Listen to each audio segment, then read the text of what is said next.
जय जय श्री राधे। माता पिता ने गिरजा पूजन के लिए रुक्मिणी को भेजा। गिरजा पूजन किया और पूजा करके मंदिर की सीढ़ियां उतर रही थी। मंदिर की एक सीढ़ी उतरी, दूसरी उतरी, तीसरी पर पैर ही रखा था कि इतने में एक विमान तीव्र गति से आया और मंदिर की सीढ़ी के सामने आकर के रुका। रुक्मिणी ने भगवान कृष्ण को देखा, कृष्ण ने रुक्मिणी को देखा। तो रुक्मिणी ने जब भगवान श्री कृष्ण के उस सुंदर सामने सलोने मुखड़े को देखा तो कितना सुंदर मुखड़ा था भगवान का। सामला सलोना मुखड़ा, सामने सलोने मुखड़े पर सफेद सफेद पसीनों की बूंदे मोतियों के समान चमक रही थी। काले काले घुंघराले केस, किरीट मुकुट कुंडल, बैजंती माला चमक रही थी। भगवान का वो सामला सलोना मुखड़ा देख करके रुक्मिणी अपने आप को रोक नहीं पाई। दोनों आगे हाथ पसार करके दौड़ी वहां से और भगवान ने दोनों हाथ पकड़े रुक्मिणी के, शीघ्र रथ में बिठा लिया। और जैसे ही रुक्मिणी को बिठा करके भगवान रथ लेकर के वहां से चले तो रुक्मिणी की साड़ी रथ में से उड़ती हुई किसी कर्मचारी ने देख ली। जो पहरा लगा रहे थे, किसी कर्मचारी ने रुक्मिणी की साड़ी पहचान ली और रथ में से उड़ती हुई देख ली।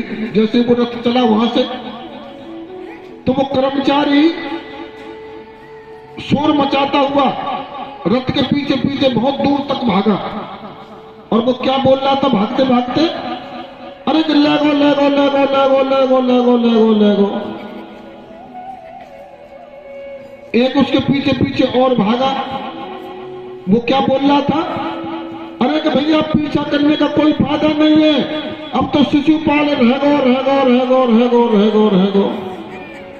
यही आवाज गूंजती रही पूरे नगर में कि लेगो लेगो लेगो लेगो लेगो लेगो लेगो। अब भैया पीछा करने का कोई फायदा नहीं है, अब तो शिशुपाल रहेगो रहेगो रहेगो रहेगो रहेगो रहेगो।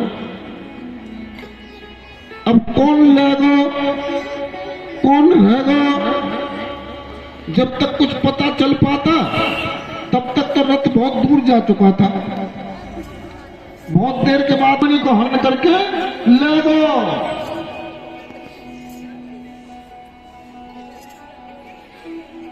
रुक्मिणी के भाई ने एकदम तुरंत अपनी सेना को आज्ञा दी, घेरो पकड़ो जाने न पाए। पीछे जो घोड़ों की लगाम हाथ में ले रखी थी वो लगाम अपने पैरों के पंजों के तला दबा ली और पीछे को मुंह करके भीषण युद्ध किया। भगवान ने धनुष से बाणों के झुंड निकलते जा रहे थे, सेना को चौपट करते जा रहे थे।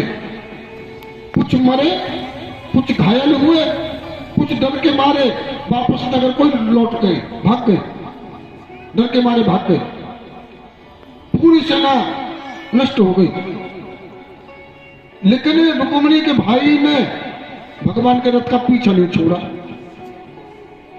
जो रुक्मिणी का बड़ा भाई था उसने पीछा नहीं छोड़ा, भागता गया भागता गया। भगवान बचा बचा के बाण मार रहे थे कि रुक्मिणी का भाई है, कहीं मर न जाए, मर गया तो मेरी मुश्किल हो जाएगी। बचा बचा के बाण मार रहे थे कि डर के मारे लौट जाए, लेकिन माना ही नहीं, पीछा नहीं छोड़ा, भागता गया भागता गया। भगवान ने जब देखा कि मानेगा नहीं, भगवान को क्रोध आया।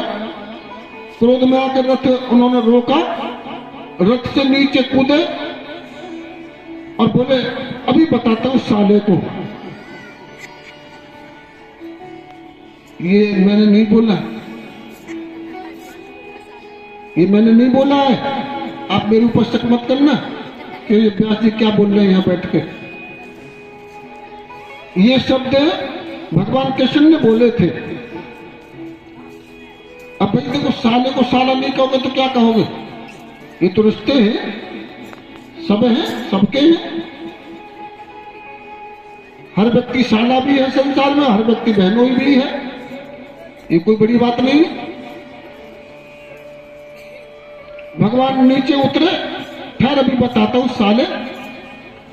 भगवान ने अपनी कटार निकाली और यहां रखी और ऐसे पीछे उतार दी, सीधा रोड बना दिया, चारों तरफ घास फूस और बीच में रोड बन गया। फिर इधर एक बार कटार लगाई, यहां से ऐसे करके उतार दी, चौराहा बना दिया, चारों तरफ रोड चले गए।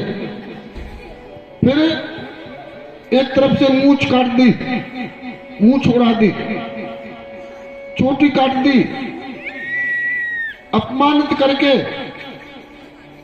वहां से रुक्मिणी को भेजा, अब जाओ साली साहब आराम से। वहां विवाह की तैयारियां होने लगी।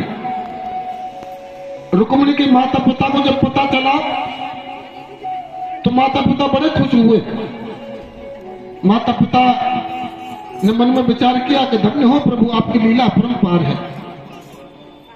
हमारी बेटी को जहां जाना था वहीं गई। हम भी चाहते थे,